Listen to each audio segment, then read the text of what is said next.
This human realm is the realm to build our merit and parami, spiritual accumulations. And mostly people don't want to suffer and want to gain happiness. When we have enough merit, then we come to be born here. All of the Samma Sambuddha, the perfectly self-awakened ones, become enlightened in this world, this human realm. They had built parami to be born and enlightened in this human realm, and they teach the Dhamma to primarily human beings. So we have the opportunity to be born as a human and have gained a human body. So we are proud that we have been born in this life. When it comes to the time of our birthday, we may recollect the merit and parami that we have made, and we make more merit every day. Though we don't go to the monastery every day, we have the chance to recollect our goodness every day. So then we build goodness every day as well, and we recollect that on that day, that month, that year, we have made merit. We have given alms, listened to Dhamma, and have chanted and meditated. And when we recollect this, our minds are joyous and radiant. Or whatever place we are at, and there are people who do goodness, we rejoice with their merit and goodness that they have done, at the good karma they have built. Because in the beginning, every mind is under the power of ignorance. There is ignorance, craving, and clinging. Every mind tries to find happiness, but the quality of ignorance is greater, and so it leads the mind to build all types of karma. It may be good karma or bad karma, all of the types of karma. So we have been born and can see that people's mindfulness and wisdom differs.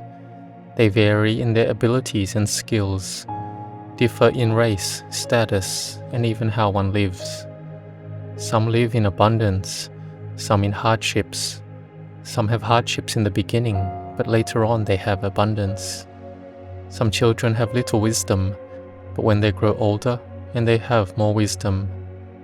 Or some children are born and have wisdom already. They can learn quickly and proficiently. This is related to their old parami they have made in the past. And in this life, they have the opportunity to learn and study, and have people teaching, advising, and guiding them. So karma, intentional actions, it's something that we should learn about. That we are the owner of our karma, heir to our karma, born of our karma, we are related to our karma, live dependent on our karma. Whatever karma that we will do, whether good or for ill, then we will receive the results of that karma. This is the Satya Dhamma, the truth. And we know already that bad karma gives results that we will suffer. So we put effort into abandoning it. The Buddha teaches us to abandon all the bad and unwholesome, that is all the bad karma. What we have done already, we can't change it anymore. So we take this present moment, contemplate it, and then we restart anew. That which is bad, we abandon it, the bad actions of the body.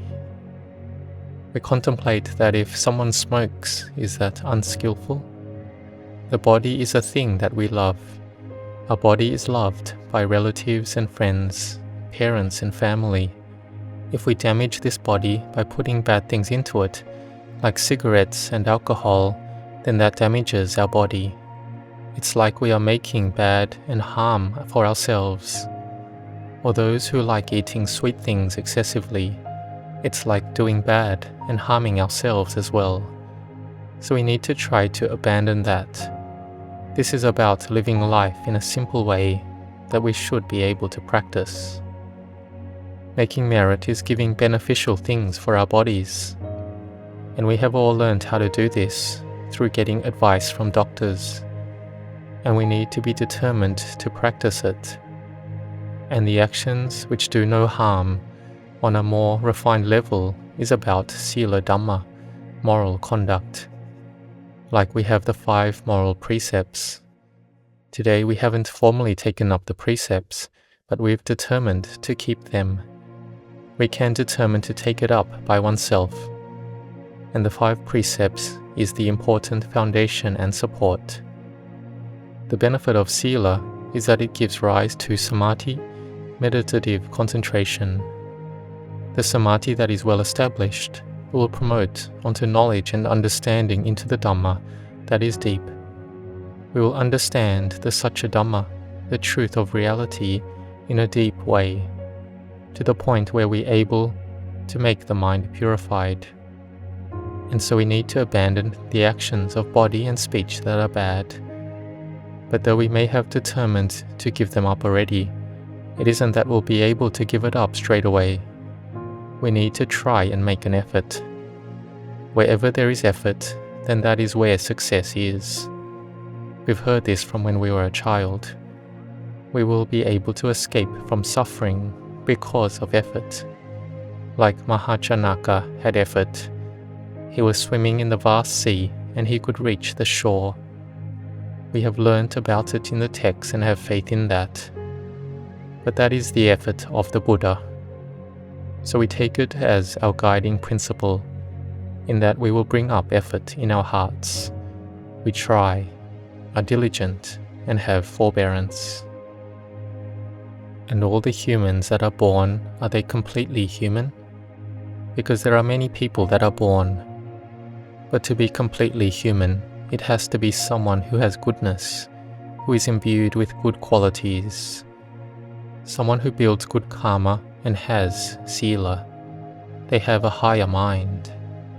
If most people in this world are humans, if the leaders are humans, then the world will be peaceful and calm. There's no harming of one another. People live together and share. Like we give dana, and we have very high minds. We share a part of our wealth. We make merit and goodness. And we can see our minds are at ease. It's a food for the heart. We've heard about those who have wealth, having abundant food. They don't need to work. They just receive an inheritance from their ancestors. In one day they can eat all the food they like, whenever they want.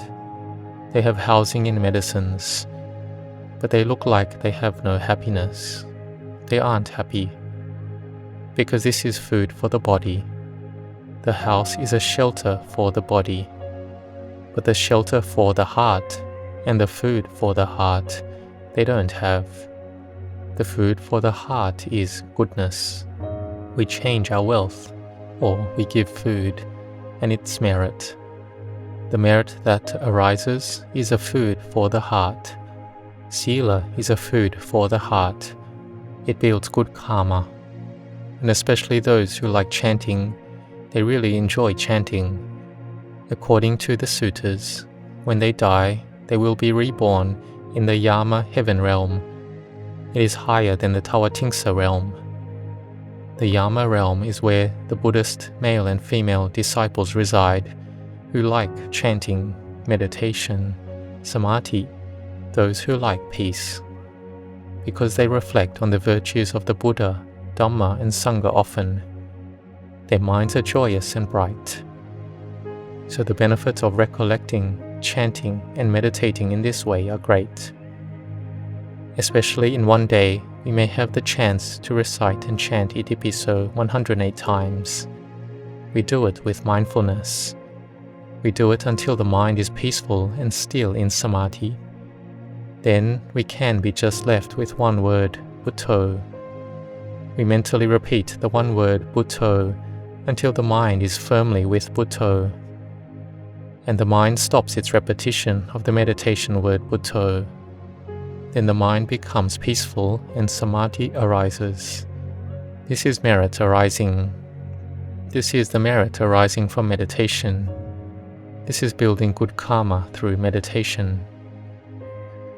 At the time we are meditating like this, the mind is not thinking to ill will, of harming. It's not going to sensual delight in forms, sounds, odors, tastes, bodily sensations, and mind objects. The mind is bright. It's not sleepy, not scattered with other things. we have been having a mind that is disturbed. Then we have a mind free of disturbance because it's with Buddho. Or we use the meditation object that we are skilled at. It can be Sugato or Sama Sambuddho. Some Kruba Ajahns, great teachers, they repeat the words Buddhang Saranang Gacchami, and we may not understand why this works. The meditation word is a mind object for the mind. We repeat it until the mind is peaceful, and then it's all the same. It is Buddha Nusati, Dhamma Nusati, Sangha Nusati, recollection of the Buddha, Dhamma, Sangha. And we can even recollect our dana, generosity often. We recollect the sila that we've kept. It's Chagga Nusati and Sila Nusati, recollection of generosity and morality. The mind can become peaceful and still. It can be samadhi. It can be upajara samadhi, access concentration without difficulty. So we should try to train our minds like this. One who gives dana already has bliss and fullness of heart and joy. So may you recollect your making of merit and generosity often. We then see the virtues of the Sama Sambuddha, and we continue to sit meditation. The mind is peaceful and still easily. There is a lot of merit arising as well. There is merit arising from meditation. It's like we are building good karma, and this good karma will follow us in this existence and the next. So we should recollect on karma constantly. The monastics have the chant that they do and are taught to contemplate a lot on, is that we are the owners of our karma, and so on. This is so that we bring up determination in abandoning all the bad, and to building merit and purifying the mind. Being born in whichever level of the divine realm as a Dewa, it must be goodness that leads one there. The karma is an energy in the heart. It has a lot of sufficient quality to go to the different realms. But one who does very heavy karma, then that heavy karma will make the mind go to a heavy realm, a realm of suffering, because of having harmed other people or other beings. Then it pulls one down to go to a place of suffering, hardships and various difficulties. What do we do to be free from all karma? Because doing acts of karma, there has to be the result of karma arising. Those who can be free from it are those whose minds are purified.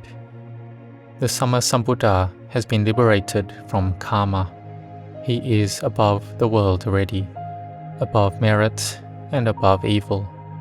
Because if it's merit, then it leads one to be born in a good realm.